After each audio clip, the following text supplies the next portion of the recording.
নমস্কাৰ বন্ধুসকল, আশা কৰোঁ আপোনালোক সবেই ভালে আছে। একদম মৰ্নিঙতে মই আপোনালোকৰ মাজলৈ পটলৰ খেতিৰ ভিডিঅ' এটা লৈ আহিলোঁ। তো মোৰ ভিডিঅ'টো স্কিপ নকৰিব, আৰম্ভণিৰ পৰা শেষলৈকে নিশ্চয় চাব। আজি মোৰ আলোচ্য বিষয় হাইব্ৰিড জাতৰ পটলৰ খেতি। এই খেতি কেনেকৈ কৰিব, মাটি কেনেকুৱা ধৰণৰ মাটিত লগাব, অকণমান পানী জমা হৈ থাকিলে পটলৰ গছ হ'ব নে মৰি যাব, লগোৱাৰ সময় কোনটো, পটলৰ শিপা আমি ক'ত পাম, প্ৰতি বিঘাত কিমান শিপা লাগিব, প্ৰতি বিঘাৰ পৰা আমি কিমান পটল উঠাই বজাৰলৈ বিকিব পাৰিম,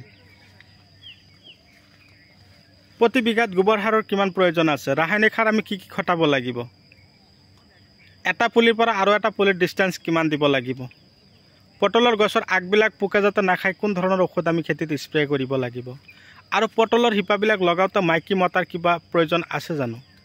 তো দেৰি নকৰোঁ, আৰম্ভ কৰা যাক। তো পটল আটাইতকৈ চব্জিৰ ভিতৰত লাভান্বিত খেতি হিচাপে আমি চিনাকি দিব পাৰোঁ পটলক। তো পটল যদি আমি ভালদৰে খেতি কৰোঁ, 1 বিঘা খেতি যদি আমি ভালদৰে যথেষ্ট পৰিমাণে গোবৰ সাৰ খেতিত দিয়াৰ পিছত আমি লগাব পাৰোঁ, তো 2 বিঘা মাটিৰ পটল 1 বিঘা মাটিত আমি বিকিব পাৰিম। কেনেকৈ, এইটো কুৱেশ্যন আহি যাব, আপোনালোকে নিশ্চয় কুৱেশ্যন কৰিব। কথা হ'ল কি, মাটি গুণাগুণ ভাল হ'ব লাগিব। আপোনালোকে এই খেতি কৰিবৰ কাৰণে প্ৰথমতে মাটি নিৰ্বাচন কৰোঁতে অকণমান গুৰুত্ব দিব। মাটি কি হ'ব লাগিব, এঢলীয়া, ওখ, আৰু অলপ পানী জমা হৈ থাকে। এসপ্তাহ যদি পটলৰ খেতিত পানী জমা হৈ থাকে, বানপানী হৈও তথাপি পটলৰ গছ মৰি নাযায়। সেইকাৰণে আপোনালোকক কৈ আছোঁ যে এনেকুৱা ধৰণৰ হাইব্ৰিড পটল যদি আপোনালোকে লগাব পাৰে। চাব পাৰিছে পটলৰ ধৰণবিলাক, এঠাইতে কিমানকৈ ধৰি আছে, নমাই দিয়া হোৱা নাই, তথাপিও চাওক কিমানকৈ লাগিছে। আৰু এই খেতি কৰিবৰ কাৰণে আগতীয়াকৈ আপোনালোকে 2 গাড়ী, অলৰেডি 2 গাড়ী গোবৰ আনি আপোনালোকে খেতিত 1 গাড়ী সিঁচি দিব, হাল মাৰিব, 5 পৰা 6 কিলো চূণ সিঁচিব বিঘাত, লগতে ছুপাৰ ফছফেট 1 বস্তা, potash 15 kilo, urea 15 kilo, DAP 15 kilo আৰু চয়েল দিব 5 কিলো। দিয়াৰ পিছত হাল মাৰিলে, ময়ালে, ধূলিময় কৰিলে। লগোৱাৰ পদ্ধতি, এটা পুলিৰ পৰা আৰু এটা পুলিৰ ডিষ্টেঞ্চ 3 ফুট, শাৰীৰ পৰা শাৰীৰ দূৰত্ব 4 ফুট ৰাখি কিনে লগোৱা হয় হ'ল। এতিয়া কথা হ'ল, শিপাবিলাক যে আপোনালোকে লগাব, মাইকী আৰু মতা উভয়ে লগাব লাগিব। মাইকী গছটো আপোনালোকে নিশ্চয় চিনিয়ে পায়। এই চাওক হাইব্ৰিড পটল এঠাইতে কিমানকৈ লাগে চাব পাৰিছে। তো মতা গছটো ক'ত, মতা গছৰ ফুলটো দেখুৱাই দিব। চাওক, এইটো হ'ল মতা গছৰ ফুল। এইটো কি গছৰ ফুল বাবা? অঁ, এইটো মতা গছৰ ফুল। আমি খেতিত তুমি ছিঙিছা নেকি? অঁ, তো এইটো ফুল কি হয়, মতা গছৰ। মাইকী গছৰ কিন্তু এনেকুৱা ধৰণৰ ফুল নহয়, ডাইৰেক্টলি ফলন আহিব। মই জাষ্ট এটা দেখুৱাই দিছোঁ, বাবা লোৱাচোন।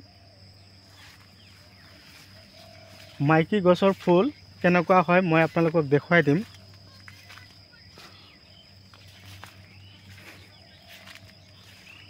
ৰ'ব,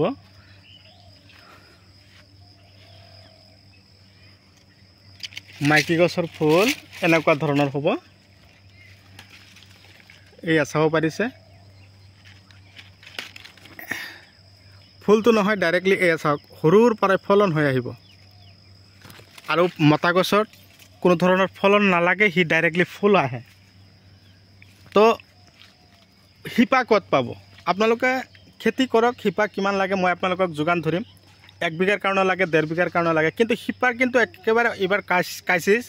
বহুতে মোক টকা দি থৈছে, কোনোবা 2 বিঘা লগাব, কোনোবা 1 বিঘা লগাব। তো আপোনালোকেও যদি আধা বিঘা 1 বিঘা মাটি পটলৰ খেতি কৰিব পাৰে, আপোনালোকেও বছৰেকত যথেষ্ট টকা উপাৰ্জন কৰিব পাৰিব। মই ইয়াত 1.5 বিঘা মাটি কৰিছিলোঁ, অলৰেডি 2.5 লাখ টকা পাৰ কৰি দিলোঁ। চাওক, য'তে হাত দিম তাতে পটল আছে, মই আপোনালোকক দেখুৱাই আছোঁ। চাব পাৰিছে, চাওক পটল, চাওক ইয়াত কিমান পটল আছে আপোনালোকে নিজে চাওক। তো কথা হ'ল কি, এই খেতিত যাতে পোকে ডিস্টার্ব নকৰে, পকেট দাহাত ডাষ্টাৰ এইবিলাক স্প্ৰে কৰিব আৰু উৰণীয়া পোকৰ কাৰণে ৰিলিক্স দি দিব। দাহাত স্প্ৰে কৰিলে কোনো বৰলো নাথাকিব, উৰণীয়া পোকৰ ডিষ্টাৰ্ব নকৰিব। আৰু পটলৰ ধৰণবিলাক কিন্তু এই লোকেল পটলৰ লগত নিমিলে। হাইব্ৰিড পটল চাওক কিমান শকত, চাওক কেনেকৈ লাগিছে চাব পাৰিছে। ওপৰত আৰু এটা আছে, ওপৰত আৰু দুটা আছে চাব পাৰিছে। তো কথা হ'ল কি শিপা আপোনালোকে মোৰ নাম্বাৰ দিয়া আছে ডিছক্ৰিপশ্যনত, থাম্বনেইলত, তাৰ পৰা নাম্বাৰ সংগ্ৰহ কৰক। আপোনালোকক মই কিন্তু যোৱাকালিও পটলৰ শিপা পঠিয়াই দিছোঁ লখিমপুৰলৈ, তাৰ আগদিনা দিলোঁ চৰাইদেউ, আজি আকৌ চিলাপথাৰ পঠিয়াম, তাৰমানে ডেইলি আছে মোৰ।